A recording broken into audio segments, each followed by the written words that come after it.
Et si lire le journal sur une bonne vieille feuille de papier appartenait au passé? En France, comme dans le monde entier d'ailleurs, les modes de consommation ont changé. Le secteur de la presse est en pleine mutation. Vous allez voir que les modes de consommation ont changé. La tablette ou le smartphone remplace peu à peu le bon vieux canard. Une mutation qui entraîne la fermeture de kiosques et de librairies. Et pourtant, les hommes d'affaires d'un nouveau genre y croient toujours. Certains magazines tirent même leur épingle du jeu. D'autres sont même nés sur Internet avant d'être imprimés. Nous sommes à Tremblay en France, dans le nord de Paris, à l'imprimerie, d'où sortent 3 grands quotidiens français tous les jours. Le Figaro, Les Échos et le journal Le Monde qui se trouve en ce moment sur ses rotatives. Ces exemplaires vont partir à Paris, en France et dans le monde entier. Ici, plus de 200 000 exemplaires sont produits chaque jour. Et pourtant, même si ces chiffres sont impressionnants, vous allez voir que la presse est en crise en France. Qu'il semble loin l'âge d'or de la presse écrite. Imaginez, en 1913, chaque jour était imprimé 10 millions de journaux, plus de 320 titres. Cocorico, à cette époque, la presse française était la première d'Europe et la deuxième dans le monde. Mais avec les deux guerres, les journaux en ont pris un coup. Et même à partir des années 70, c'est la crise. Plus de 2/3 des titres ont disparu en 70 ans. Pire encore, un Français sur 3 ne lit jamais de quotidiens nationaux. En fait, c'est un journal régional qui tient le haut du palmarès. Ouest France, avec plus de 715 000 exemplaires, devance le Figaro et Le Monde. Ironie du sort, du côté des hebdomadaires, les magazines, télé sont les plus vendus, près de 12 millions chaque semaine. Si les people et les féminins ont un peu moins la cote, la cuisine, elle, continue de faire recette. Les carottes sont cuites pour la presse?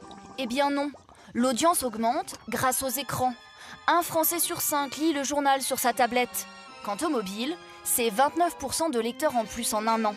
Bref, quel que soit le support, l'essentiel, c'est que l'info continue de frapper les esprits. Ici, en permanence, sont acheminés ces tonnes de papier destinés à produire ces journaux. Ils vont partir ensuite en direction des rotatives, transportés par ces robots autonomes. Alors, vous l'avez vu, il se vend de moins en moins de journaux en France.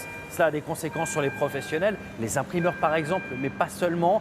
Les points de vente aussi ferment peu à peu. Selon Prestalis, 950 ferment en France chaque année. Le monde, bonjour. Ça y est, le monde. 13h.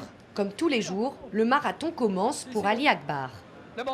Depuis que je suis à Paris, entre 13h et 15h, si je ne vends pas mes journaux, pendant que les gens ils sont en train de déjeuner, ils me prennent le monde. Après, ils ne sont plus là. 60 journaux à écouler. Charlie Hebdo, Le Monde. La réputation de ce vendeur n'est plus à faire. Bonjour. Ça va? Dernier vendeur à la criée dans Paris, Ali arpente le quartier Saint-Germain depuis 43 ans. Mais il écoule aujourd'hui 3 fois moins de journaux qu'avant. Je vendais 100, 150 mondes par jour, jusqu'à 200, même 300. Quand il y avait vraiment une tragédie, je ne sais pas, une guerre. Et maintenant, la mort d'un président, ça ne veut rien dire. Ça va marcher un tout petit peu plus. Mais la plupart, ils sortent leurs appareils avant d'acheter le journal. Ils vérifient si c'est vraiment vrai. Même constat amer pour Sophie David. Propriétaire de ce point de vente depuis presque 9 ans, elle a dû mettre la clé sous la porte cet été.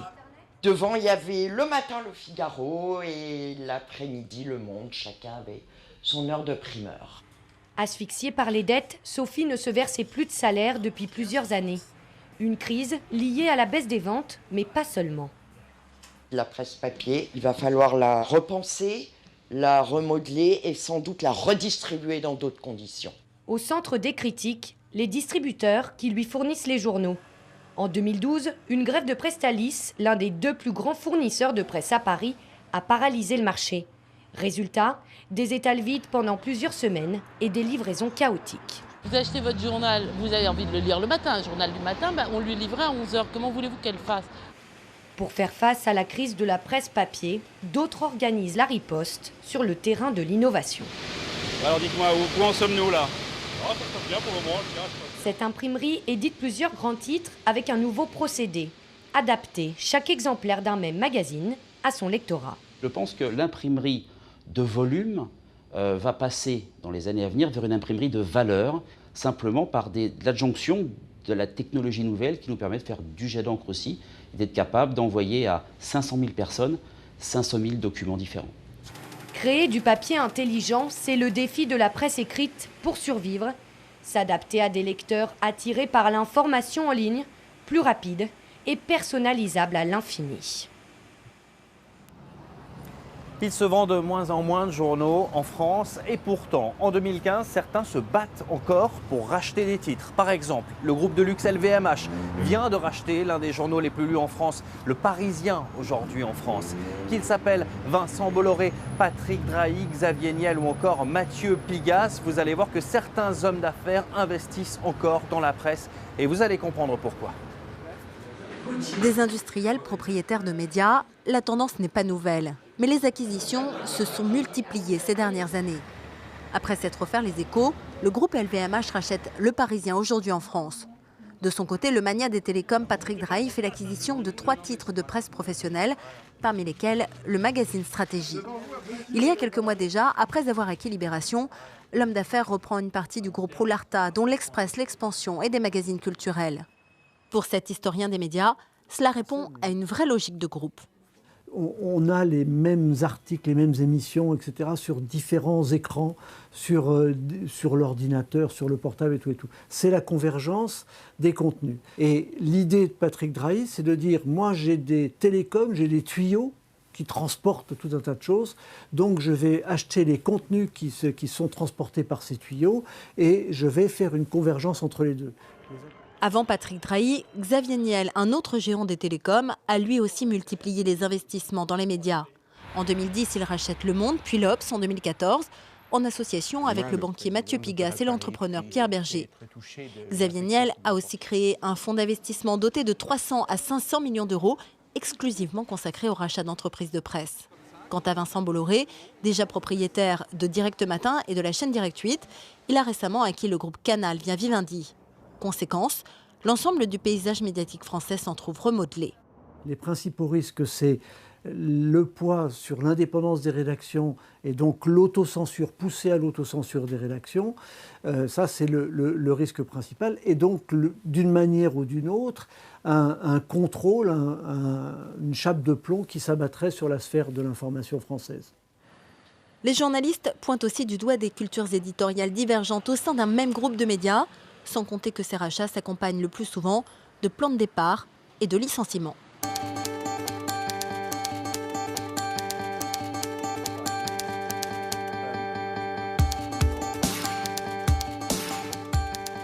Nous sommes maintenant à La Galquante, une librairie parisienne spécialisée dans les titres anciens. On trouve des journaux vieux de plus de 200 ans ici, certains édités sous la Révolution française, d'autres dans le Second Empire ou les années 50. Vous allez voir que dans ce secteur de la presse en crise, certains arrivent à tirer leur épingle du jeu. C'est le cas de la presse masculine qui a vu ses ventes augmenter de 10% l'an dernier, les magazines sportifs plus 2,5%. Certains titres nés sur Internet ont même désormais leur version papier.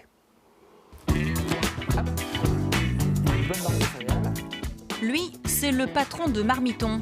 Christophe Duhamel prépare une nouvelle recette qui sera publiée dans le prochain numéro. C'est nourrissant, mais c'est très bon. Les recettes de Marmiton Magazine n'appartiennent pas aux chefs, mais aux internautes qui partagent leur savoir-faire sur le site web.